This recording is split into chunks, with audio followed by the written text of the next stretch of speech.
Hey, this is just a short video. I promise it's short this time, but just to explain to you about what we'll be doing for the Chapter 2 assignments and then going forward. So as you can see, there's a lot of information here. So you have your normal packet tracers here, but then you have some information about Netlab. So I thought I would kind of walk you through that. So you see you have a couple of sets of assignments here for Netlab 2333 and 2334 up there. I'll separate this one for you.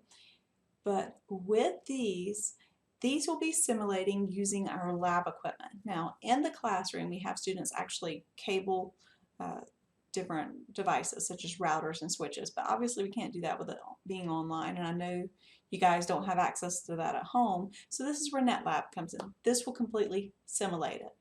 So, or actually, I'm sorry, it's not even going to simulate it, but you will log in to actual devices that are in our department. It looks like it's simulated to you, which is why I keep saying that, but you're actually logging in remotely to the equipment that's downstairs in one of our labs.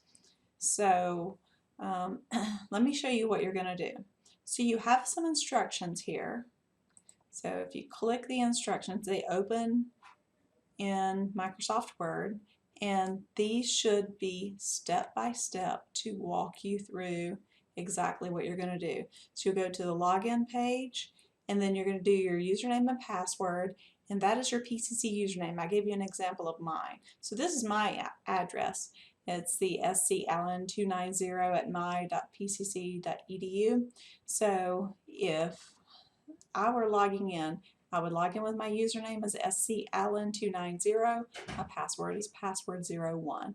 And then you're going to go through and you're going to follow the instructions here. You're actually going to schedule your lab time.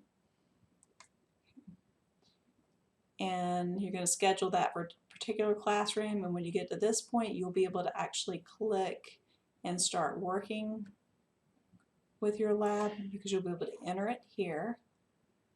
And then when you get down to this is actually going to look like the lab here. So this is that 2333. You have a button for the topology. When I'm referring to the topology as the physical diagram, or you can click these little buttons across top to switch between devices. You'll have a timer that will count down. Okay, and I'll actually be able to go in and see what you keyed in there. So when you go to the web page, it'll look like this, and this is where you're going to log in. Okay, the address and everything is right there in the instructions for you. But again, I'll be able to see exactly what you keyed in. So if you have issues with something, you can't get it to work, or you took a really long time, I'll be able to go back in and look at the log files for that.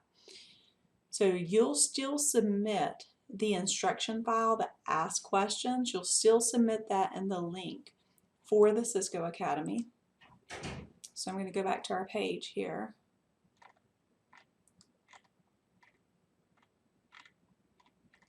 So if you click like the Netlab 2333, there are the instructions that you should download, answer those, and submit those here. But for the completion of what you've done on the Netlab, I should be able to access that within the Netlab program on my end. Okay, so download the instructions here, complete that, submit it here, and then for your Netlab assignment, the portion where you're actually completing that within Netlab, I'll access that there. You'll do your packet tracers and everything else like normal. We're just adding in this component to give you some exposure to working with live equipment. So hopefully that'll help with your understanding of the content. If you have any questions on this, just use Remind and send me that text. Just got the alert earlier today that we won't be having classes on campus the next couple of days, so I won't be on campus till next week. So Remind is the best way to get in touch with me. You can still use email 4 more lengthy things, send in attachments, but Remind's probably the quickest way to get in touch with me. But I hope everyone stays safe during the storm, and you have plenty of time, hopefully, to get all the assignments done. Hopefully nobody will lose power, and we'll all be back on schedule next week.